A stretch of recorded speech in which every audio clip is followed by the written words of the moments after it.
Dementia, the heartache and sorrow. Stay tuned.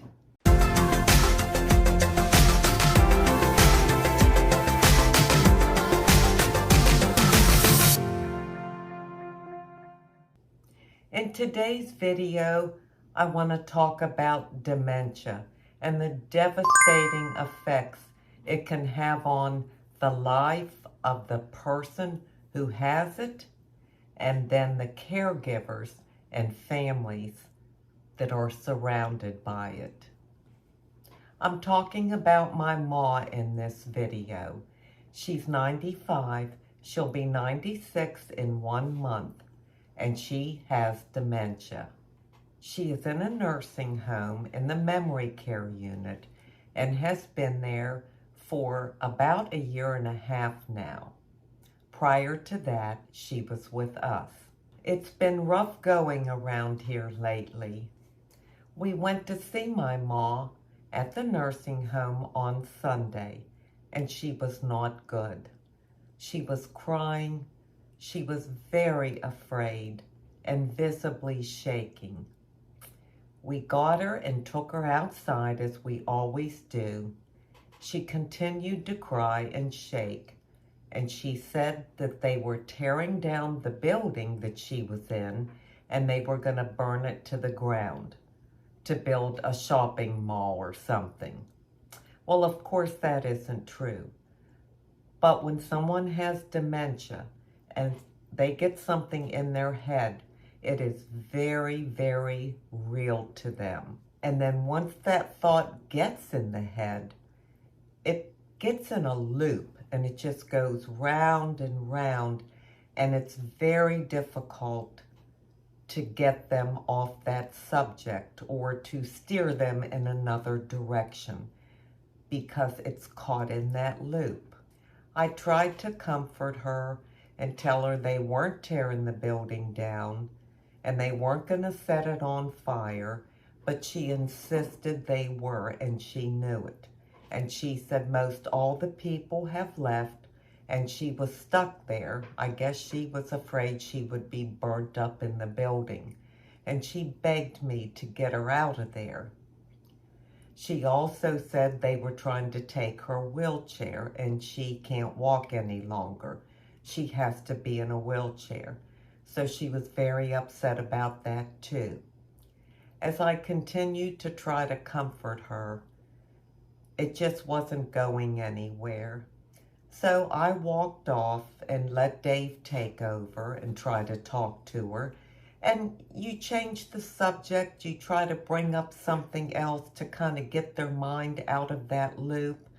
And he's pretty good about that. So I walked away for a minute. I was very upset. And I texted my friend Linda Joy. I needed an encouraging word or something. And of course, Linda texted me right back. She prayed for God to give me the strength to get through this episode and to bring comfort on my mother. And it really helped. Just hearing the comforting voice of a friend who cares, can make such a big difference. And Linda was there for me, as always. Eventually, we gave my mother her coffee and something sweet to eat. She loves her coffee, she loves her sweets, and she kind of came out of it. She was happy with her dessert and having her coffee and being in the sun, and we kind of got her out of the loop. And we continued to visit with her. She would try to bring it up again, but we had made enough of a dent that we could kind of bring her back out. So when we left there, she seemed okay. I assured her that they weren't tearing the building down and that she was going to be okay, and we were just right across the street and she didn't have to worry. But I could see the fear all over her face, and the visible shaking. And it was heart-wrenching. So we got home. About an hour later, the phone rang. It was the nursing home, and my mother was on the other end of the line. She had asked the nurse to call me because she can't remember my number anymore and she can't see to dial the phone. She couldn't even remember my name when she told the nurse to call me. I answered the phone. She was crying and begging me, please, please, come over and get her right away. Please. She was so afraid. Well, I did what I know to do, and that was to tell her, okay, we'll be there within 5 or 10 minutes. And of course she questions, are you sure when? Or will it be 5 minutes? And things like that. And I assured her we would be there and she would be fine. Now, of course, we really weren't going because that's not the right thing to do when they get in one of those states. So I thought that would satisfy her and then she would forget about it, because that happens too. They can get very worked up over something and then 5 minutes later completely forget it, and it's just not in their head anymore. Unfortunately, that was not the case, because about hour and a half later, the phone rang again. It was her again, and it was the same situation. She was crying and begging for us to come over and get her out of there, and I assured her we would be there. She wanted to know exactly when. I told her in 10 minutes like I did earlier. It is so very difficult. The heartache, the guilt, the agony that you feel for the suffering that your loved one is going through is a heavy load to carry. We didn't hear any more from her. We went to bed that night, and of course I had a very bad dream and didn't sleep well. Then yesterday morning, Monday morning, I was taking my sister to get her treatment done. And as I was leaving on the way to get my sister, my phone rang.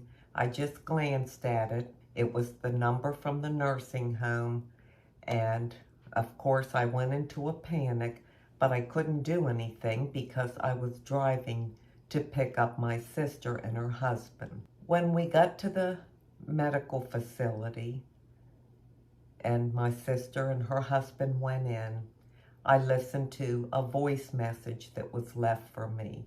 It was my mother again, crying and begging me, Sheila, honey, please, please come and get me. It just ripped my heart out. Any of you that have a loved one, whether it be your partner, a family member, a parent that has dementia, knows what I'm talking about. Of course, there's all different levels of dementia. It's a progressive disease, and my mother's is getting increasingly worse. I just feel like I'm on pins and needles because I can't help her, and I'm weak. If I go over there when she's like this and in one of these loops, I couldn't leave without taking her out or without just moving in there. I can't. I'm too tender-hearted when it comes to my ma. And I'm weak, very weak in that area. I can't just understand, well, it's the disease talking and eventually she'll be fine. It'll get out of her head. I can't do it. I fall apart. Well, I'm going to show you a few clips, video clips, that we took when we were there Sunday. Now, if you're tender-hearted too, it may be sad for you to see, but you'll also get to see that for a brief moment or a few minutes, how you can kind of bring them out of it, even though they may go back into it. But in order to really understand the suffering and torment that a dementia patient goes through, you have to see how real their fear is when they get these thoughts. So I'll show you a few clips and then I'll come back. What? No, they're not. I didn't know what to do. Oh, Ma, they're not going to tear down or burn up the building. Why do you think that? What, honey? Why do you think that? Get her in the sun. Why do I what? I'll tell you over here. Oh, that's not happening. Oh, Sheila. I won't let it happen. I'll be here every day looking. They do strange things. Well, they'll have me to deal with. That's not going to happen. And I heard that guy say, I wanted that wheelchair, the one she's Where's got. the bag of coffee? And whoever he is talking to said it's hers, or someone bought it for her. It doesn't belong to this place. Yeah, well, I bought this chair for you. Well, that's what I thought, but Yep. I didn't. Yep, I bought it. But Sheila, they can do anything. No, they cannot. They absolutely cannot. Well, why would they want to make it a shopping center? What? Why would they want to make it a shopping center? Well, that's what I heard. It's going to be the biggest shopping center there is. Wow. That's what I heard. And it makes sense. Huh. And naturally, they're not going to tell people that until they know what they're definitely going to do. Yeah. And then everybody's looking for some place to move. Yeah. I'm gonna find out.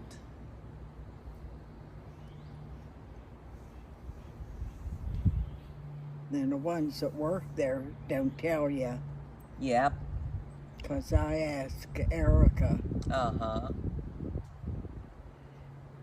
Of course, her house is connected Yeah. there.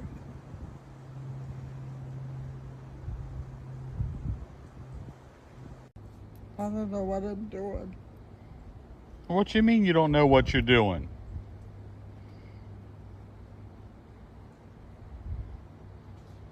Nobody's going to move you, and we're right across the street. We could be here in 2 minutes. I know, but that's a scary thing to have on your mind. But I know when you hear something like that, I know it can be scary. I know it can be upsetting, you know. But yeah, don't you worry. We're going to take care of you, Peggy. You know that. We've taken care of you all this time. And we'll keep on doing it. So who told you that? Somebody behind the counter? The desk? I hear them talking because, see, I sit back there. Yeah. They don't even know I'm down there half the time. Right. And then they're talking and doing what they think they know what to do, and I hear it. Right. Well, I'm sorry that you had to worry about that, because that's not right. You shouldn't have to worry about things like that. And I know I can worry on your mind. But like I said, we're here, and we're 5 minutes away, and we're going to take care of you always. So don't ever worry about that. You know that. We have always been there for you, right? Oh, I know that, Dave. That's right. Always. But hell, I couldn't even think of your phone number. I was going to call Sheila, Aw. and I couldn't even remember that. Yeah. Well, anytime that you want to talk to us, you don't have to remember the number. You just go to the front desk and just tell them that you want to talk to Sheila. And they'll call her. Yeah, maybe, Dave. Well, they better. You don't want to get Sheila mad. Okay, I got the coffee and the muffin. Woohoo! You did what? I got the coffee and the muffin. Oh, Yeah. I made you a homemade muffin. oh, gee. All right, here's the coffee. Wonder what this- Shake. Oh, you don't have to shake, Ma. You said you bought this wheelchair? Yes, I did. Can you hold that? Yeah.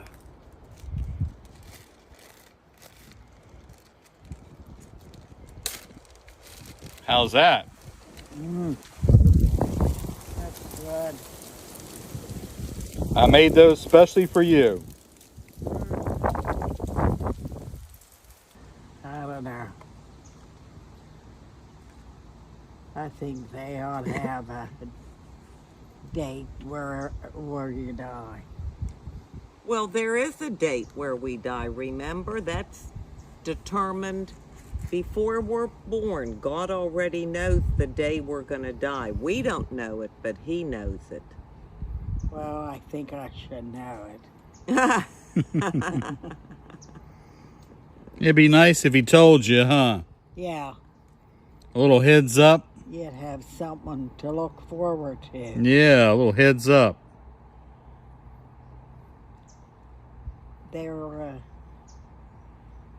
They're odd people here.